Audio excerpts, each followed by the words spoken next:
Alright, I think what we just heard is a motivational speech by some pastor of beauty, not really some argument or case against makeup in the first place, right? It is kind of a case against how women are using makeup and the frame that males are using against the usage of that makeup, but there's no solution at all as to why the movement of going anti-makeup means that it's also a movement that goes anti-beauty, right? So this is the problem of the opening government team, and this is why they probably will get a fourth. I'll proceed to the important questions in this debate.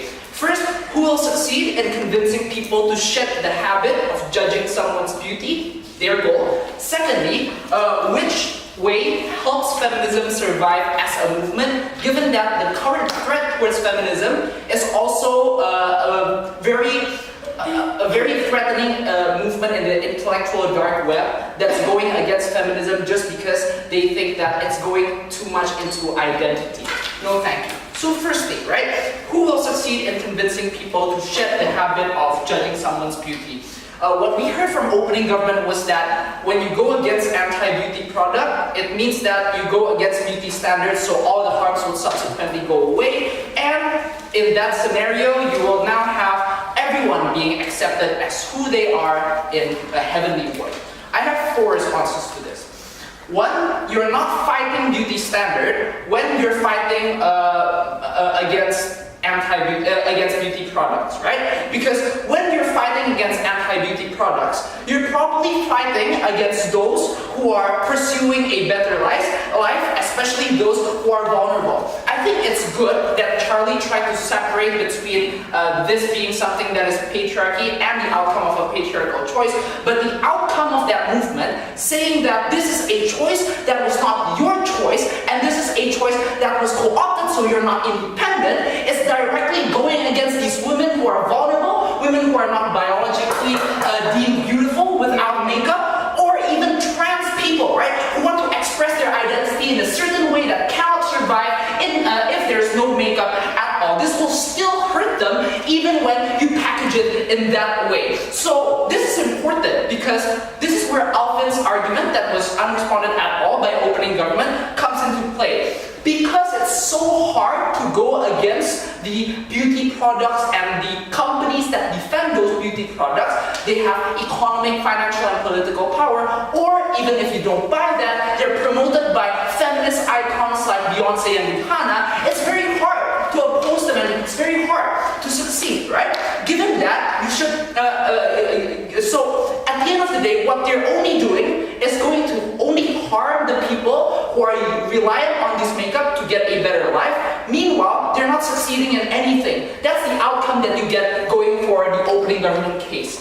Secondly, say they succeed, right? Say that these people actually are able to go against these anti-beauty these beauty product companies.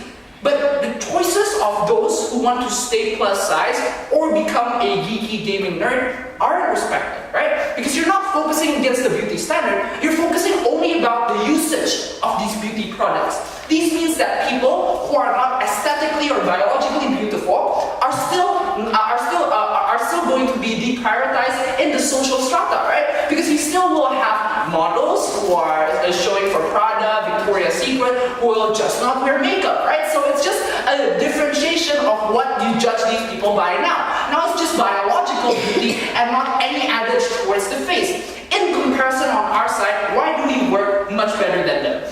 If we're talking about beauty standard, which is their goal by the way, we make it much easier because on our side, when we embrace all choices, it's going to be in the form of deprioritization, of having beauty standards being achieved, but also the glorification of the choices that other women make. For example, the glorification of actresses like Lisa McCarthy, who are a powerful, strong women, but are also plus size and not in the usual standard of beauty. We succeed by subverting that narrative and not opting into the discussion on whether you should be beautiful or not, rather just glorifying a person who is already not deemed biologically beautiful, but is already succeeding and is a model for other females, right? So we don't go in opposition against anyone, and we directly go around that problem of feasibility that opening government hits when they go into that wall. Then they talk about how, oh, this will create create problems about people sneaking into somebody and taking pictures because this is glorifying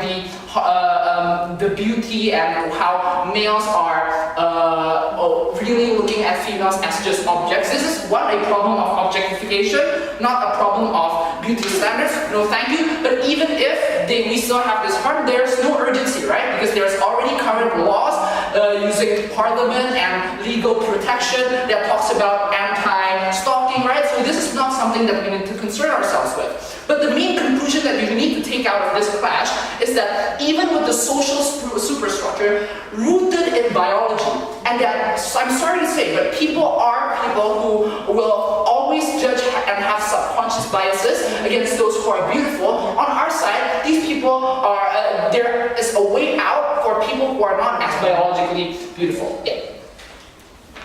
But wearing makeup itself is also not good for the underprivileged women. Why do you think this choice, this independence to makeup needs to be sustained? Easy A- rebuttal. Why not? Since when you wear makeup and you appear more beautiful, you have more chances to be taken into account in interviews, in working environments, and in school environments, for example. It's not really that bad. Secondly, which way helps feminism survive as a movement, right? And the only main rebuttal that we have was that these people are tired of taking too much time using makeup.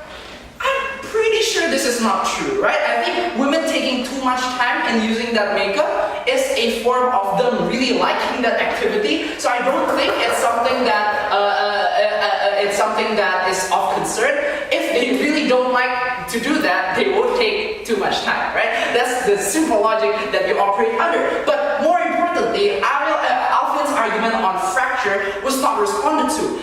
Extending upon this, you need to know that this is not only against other women, but this is also against people that are transvestites. These are also people like men, for example, who likes to dance.